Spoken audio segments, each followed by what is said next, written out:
rádio e a TV Brasil Espírita apresentam o Evangelho segundo o Espiritismo e sua simplicidade. Apresentação: César Perry.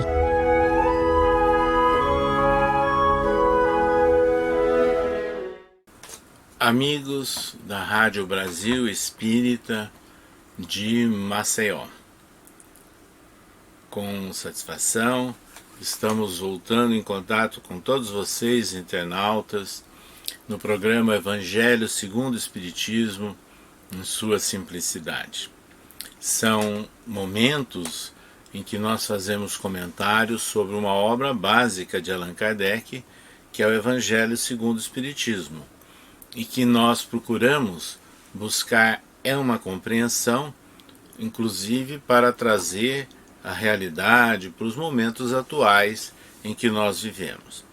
Hoje nós estamos comentando o capítulo 9 do Evangelho segundo o Espiritismo, que é intitulado Bem-aventurados aqueles que são brandos e pacíficos. E Allan Kardec, ele coloca no início, dos seus capítulos, versículos do Novo Testamento. Então aqui ele selecionou versículos de Mateus. Bem-aventurados aqueles que são brandos, porque eles possuirão a terra. Bem-aventurados os pacíficos, porque eles serão chamados filhos de Deus. Aprendestes o que foi dito aos antigos: não matareis, e todo aquele que matar merecerá ser condenado pelo julgamento. Mas eu vos digo que todo aquele que se encolerizar contra seu irmão merecerá ser condenado pelo julgamento. Que aquele que disser a seu irmão raca merecerá ser condenado pelo conselho, e aquele que lhe disser sois louco merecerá ser condenado no fogo do inferno. Então é muito interessante que Jesus ele sempre evoca alguns trechos do Antigo Testamento na base daquilo que ele já afirmou: não vim destruir a lei, mas dar-lhe cumprimento. Ele não vem destruir a essência da lei mosaica, mas ele vem sim dar cumprimento, ou seja, dar uma certa continuidade, uma ampliação de entendimento, porque ele trouxe a lei do amor. Então, há aquela ideia radicada nos antigos, que será condenado ao fogo do inferno. Jesus, no Sermão da Montanha, onde ele proclama a lei do amor. Então, é uma proposta nova, inovadora, diferenciada. Por isso é que ele fala: bem-aventurados os que são brandos, bem-aventurados os pacíficos, porque serão chamados filhos de Deus. Mas Jesus não condena, não ameaça aqueles que estão nessa posição de não compreender ou não praticar a brandura ou a pacificidade. Essa é a diferença da lei do amor trazida por Jesus.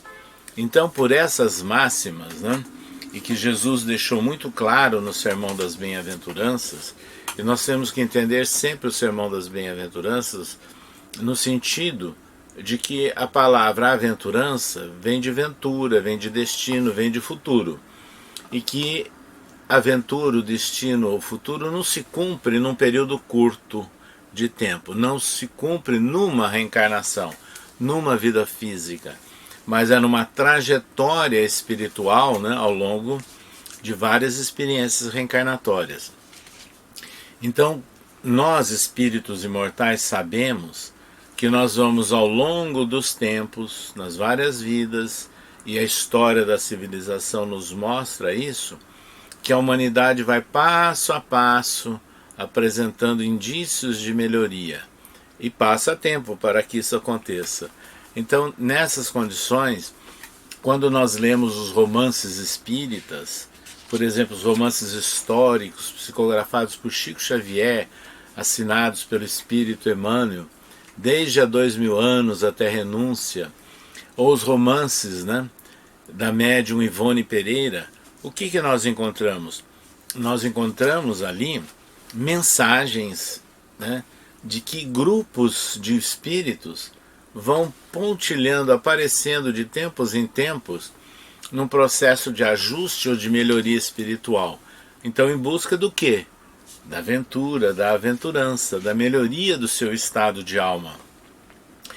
E nessas condições é que se aprende, ao longo de várias vidas, a buscar e a cultivar a brandura e a pacificidade. Então, isso é importante, essa visão espírita, né, que nós temos que ter dos ensinos de Jesus e daquele momento magnífico, né, em que ele sobe ao monte e fala das bem-aventuranças ao homem. A essência de toda a mensagem cristã está contida no Sermão da Montanha, no conjunto das bem-aventuranças. Então Jesus, ele, na verdade, ele nos diz o seguinte: o homem não tem necessidade apenas de condições ou de situações ou do contexto material, mas ele necessita, nesse contexto, sim, de cultivar virtudes, projetos de melhoria. Então é aí que nós vamos aprender a renunciar muitas vezes a alguns prazeres, algumas situações imediatas que não têm valor para uma vida de natureza imortal. Por isso, é importante nós sempre lembrarmos: somos espíritos imortais. O bem e o mal têm consequências inevitáveis. Nada melhor do que então evitarmos o mal, buscarmos a luta pela prática do bem, que isso terá valores imorredouros. Então Jesus nos chama a atenção a tudo isso, inclusive na própria prece do Pai Nosso, né? Que nós fazemos um compromisso com Deus, um compromisso com o alto, na prece do Pai Nosso, de perdão, de evitarmos o mal, não é? Então são esforços nossos e que nós temos de praticar. Então a afabilidade e a doçura é uma mensagem muito presente, muito marcante, né? Nesse capítulo 9 do Evangelho segundo o Espiritismo. E que significa isso? Benevolência, atenção, respeito, amor ao próximo. Então é a lei básica, né, dos ensinos de Jesus. É esse o significado. E é interessante que Allan Kardec, ele traz então essas mensagens ou instruções espirituais como essa de Lázaro, né, que escreveu sobre a afabilidade e a doçura. E que ele completa a mensagem dizendo assim: aquele cuja afabilidade e doçura não são fingidas, nunca se contradiz. E mesmo diante do mundo e na intimidade, quer dizer, em qualquer parte, né? Não é só no momento do mundo, nas aparências, mas na intimidade, ele sabe, aliás, que se pode enganar os homens pelas aparências, mas não pode enganar a Deus. Então, o Espírito Lázaro faz uma comparação e um chamamento que eu diria muito forte. Podemos enganar os homens pelas aparências, mas não a Deus. Então nada fica escondido ao mundo espiritual. Tudo que nós pensamos, tudo que nós fazemos tem reflexos, emite vibrações, emite resultados e emite repercussões de natureza material também. É isso que nós aprendemos, né, nos livros espíritas. Pois bem, esse capítulo 9 do Evangelho segundo o Espiritismo, ele é muito importante, ele é marcante para nós, inclusive, porque ele fala, inclusive, que nós devemos aprender a obediência e resignação. A obediência Nós lembramos de Chico Xavier, né? Quando era um jovem médium e recebeu de Emmanuel aquela orientação para que ele sempre fosse fiel a Jesus e a Kardec. Mas como, né? O Chico perguntou. E Emmanuel foi claro: disciplina, disciplina e disciplina. 3 vezes ele repete a palavra disciplina. Então isso tudo tem a ver com obediência. Obediência a quem? Às leis divinas, que estão inscritas, registradas na nossa consciência. Então aí é que nós vamos então aprender através dos nossos esforços diários nas nossas vidas.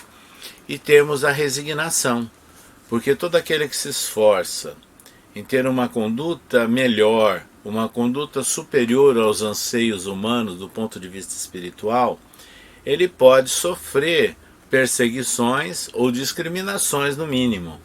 E aí então nós temos que aprender a ter resignação, não nos encolerizarmos, não reagirmos negativamente. E aí vem então a mensagem: a cólera, né? Que é a criatura que fica enraivecida, que, entre aspas, desconta, né, nas pessoas tudo aquilo que ela padece ou tudo aquilo que ela sofre restrições. É aquela pessoa que pratica o mal, às vezes, com a sua agressividade, com as suas respostas ou suas ações enérgicas e que representam um malefício para o próximo. Então é muito importante lembrarmos que nós temos que nos libertar dessas reações que são viciosas, coléricas, né, imediatistas, e ponderarmos. Ponderar significa refletir, significa pensar que nós já estamos buscando a compreensão e a prática da moral ensinada por Jesus. Então todas as horas que nós fomos ameaçados, vamos assim dizer, provocados, no ambiente doméstico, no trabalho, na rua, até no trânsito, paremos para pensar qual seria a nossa melhor reação, qual seria a nossa melhor resposta, o que Jesus faria no meu lugar. Então, alguns segundos de reflexões poderão evitar muitos males e muitos problemas. Essa mensagem, então, é marcante nesse capítulo 9 do Evangelho segundo o Espiritismo. Bem-aventurados os brandos e pacíficos. Então fica bastante completo, inclusive, com uma mensagem espiritual, uma instrução, né, assinada por espíritos, que Allan Kardec coloca nesse capítulo, assinada por um espírito amigo e que foi psicografada, recebida em 1862. É intitulada A Paciência, onde exalta o trabalho da paciência, que é um mecanismo para que haja, inclusive, resignação, para que haja obediência, como nós dissemos, para que haja disciplina. E essa mensagem tem uma história muito interessante que nós vamos relatar agora. A mensagem começa com a seguinte frase: a dor é uma bênção que Deus envia aos seus eleitos. Não vos aflijais, pois quando sofrerdes, mas bendizei ao contrário, o Deus Todo-Poderoso que vos marcou pela dor neste mundo para a glória no céu. Então vejam bem, a dor é uma bênção que Deus envia aos seus eleitos. Deus, na verdade, nos marcou pela dor para a glória no céu. E aí vem um fato muito curioso, histórico e interessante. Nós tivemos o privilégio, a felicidade de conhecer Francisco Cândido Xavier. E o visitamos durante mais de 20 anos em Uberaba, nas reuniões da Comunhão Espírita Cristã e depois do Grupo Espírita da Prece. Mas íamos também naquelas visitas que ele fazia num bairro periférico e carenciado, onde ele fazia a chamada peregrinação, ou seja, o atendimento aos mais necessitados. E numa dessas visitas, E o Chico começava essa atividade pública com a leitura de um trecho do Evangelho. Pedia para uns amigos fazerem um comentário rápido, depois ele encerrava. E num dia que nós fomos ao Uberaba, foi lida exatamente essa mensagem, né? A paciência. Todos comentaram e o Chico fez um arremate, uma conclusão marcante. Aí ele disse o seguinte, ele contou uma história, ou seja, ele fez um depoimento, que no começo da vida espírita dele, lá em Pedro Leopoldo, essa mensagem, a paciência, estava sendo estudada, e quando foi lido esse trecho, né, inicial, a dor é uma bênção que Deus envia aos seus eleitos, uma senhora ali presente, muito simples, perguntou ao Chico, mas como isso pode acontecer? Eu não quero, não. Eu não quero essa bênção de Deus. Ou seja, ela não entendeu, né, essa afirmação, que a dor é uma bênção que Deus envia aos seus eleitos. Então ela não queria ser um eleito de Deus por ter que passar por dor. O Chico, na hora, colhido de surpresa, não soube ou não teve inspiração de responder à altura. Passado alguns anos, lembrando que Chico Xavier era um funcionário muito simples do Ministério da Agricultura, e ele trabalhava na Fazenda Modelo, em Pedro Leopoldo. E uma das atribuições dele, de vez em quando, era designado pelo Ministério da Agricultura ir às cidades que estavam sendo preparadas para fazer exposição de gado. Então ele ia em cidades do Triângulo Mineiro e da região norte, mogiana, do estado de São Paulo. E a gente sabe, inclusive eu cheguei a conhecer pessoas que conheceram o Chico nessas condições, porque ele de dia ia lá no local, no recinto onde haveria exposição, para verificar os preparativos, e à noite ele buscava o contato com os espíritas. Pois bem, então ele chegou numa cidade, isso ele contando, né, ele fazendo esse depoimento. Chegou na cidade, no recinto da exposição, e viu que tinha chegado uma boiada. Os bois naquela época, eles vinham caminhando pelas antigas estradas boiadeiras, né?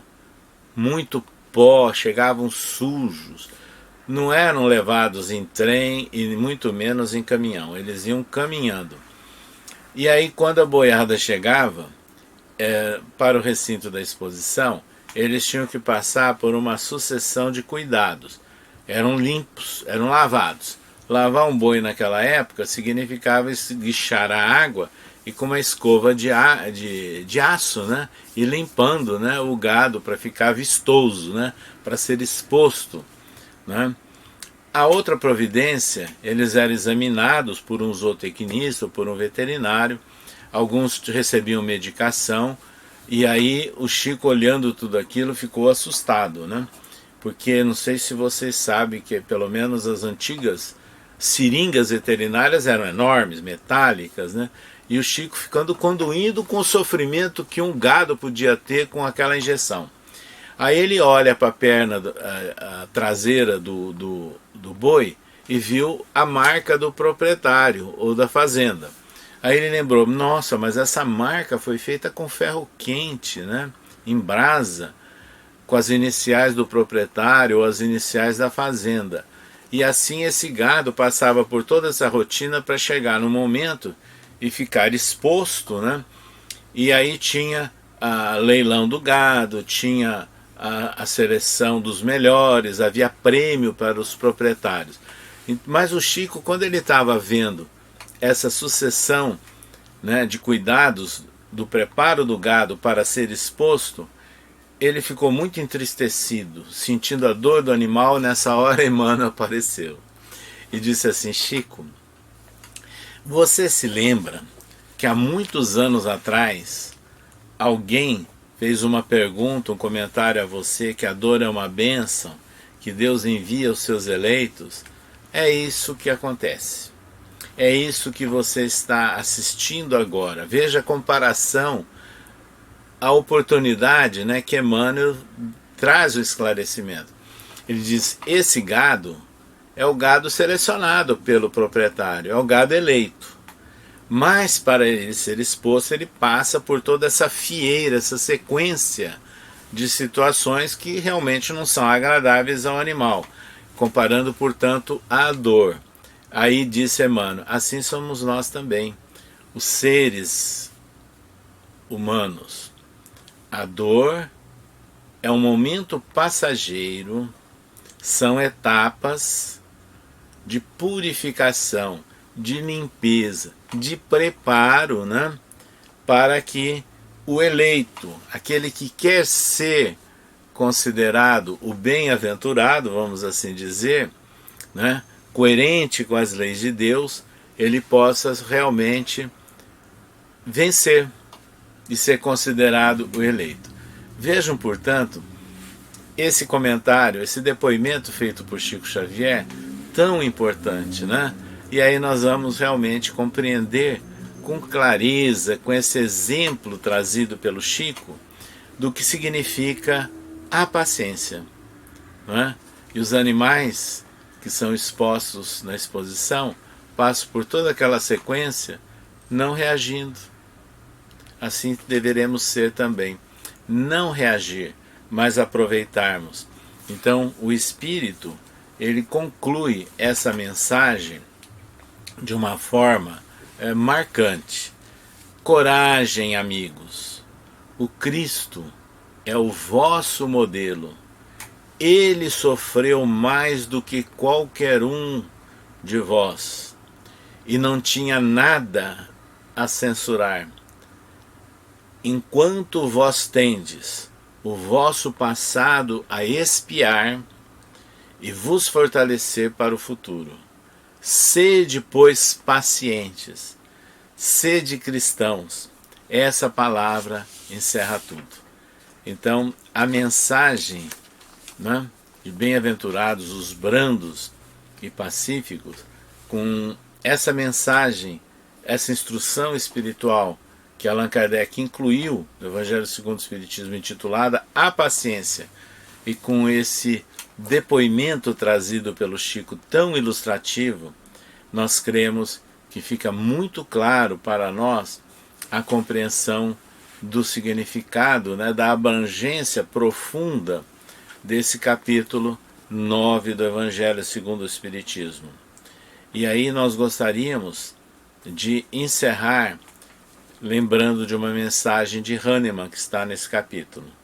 Dizei-vos, pois, que o homem não permanece vicioso, senão porque quer permanecer vicioso, mas aquele que quer se corrigir sempre o pode.